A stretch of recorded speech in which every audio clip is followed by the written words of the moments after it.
Welcome students to the second lecture of Unit 5. This unit focuses on the first phase of spiritual care, the assessment, and aims to deepen the methodological aspects related to the tools for nurses to collect patients' spiritual histories. Sociology, and in particular the sociology of health, has several research techniques at its disposal for studying biographies of illness.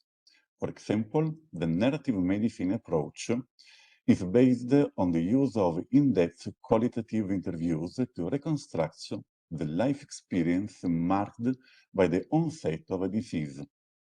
This technique requires time, resources, and methodological skills that make it feasible for the cognitive purposes of researchers. The instruments for the collection of spiritual histories, which will be dealt within this lecture and the next one, have been developed mainly in the nursing field and respond to the specific needs and professional competencies of health professionals. Such tools play a crucial role in enabling nurses to identify the patient request for spirituality and the patient to reconstruct the spiritual meaning of his or her suffering experience. The data collected can be used to compile the parallel chart, which is the document that collects the patient's spiritual history and the healthcare professional impressions of these aspects, with the intention of complementing the biomedical data recorded in the clinical chart. The tools used for the collection of spiritual histories can be traced to two main approaches.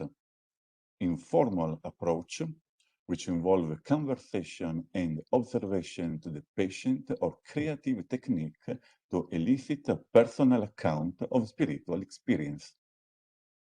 And formal approach, which involve a standardization of the questions that the nurse asks the patient through direct inquiry. In the following, we will look at some examples among the most widely used tools discussed in the literature. Some tools of this approach, informal approach, aims to include the collection of spiritual histories as an integral part of the nurse's work without the need for an extra time in addition to the routine work time. Examples of such tools are the two-question spiritual holistic assessment model, which involves an informal conversation in which the nurse asks the patient two questions. What's most important to you right now? And how can we help? Or equivalent formulations, which are geared toward detecting their physical, psychosocial, and spiritual needs through the daily interaction in the clinical setting.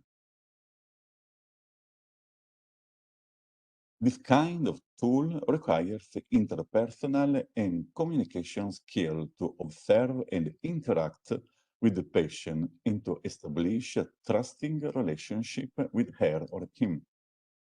The model enables continuous spiritual care by allowing the two questions to be asked several times.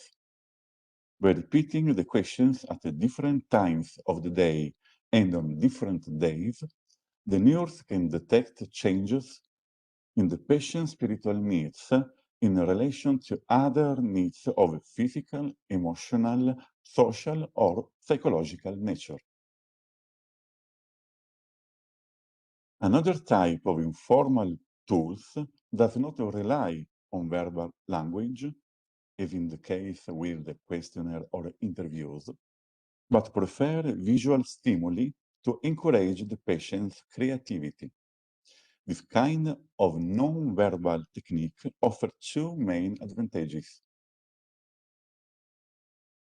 One, it reduces references to spirituality avoiding religiously connoted language that facilitate a relationship between the respondent and the interviewer of a non-directive and non-judgmental type, since spirituality can touch personal spheres and sensitive issues for the sufferer.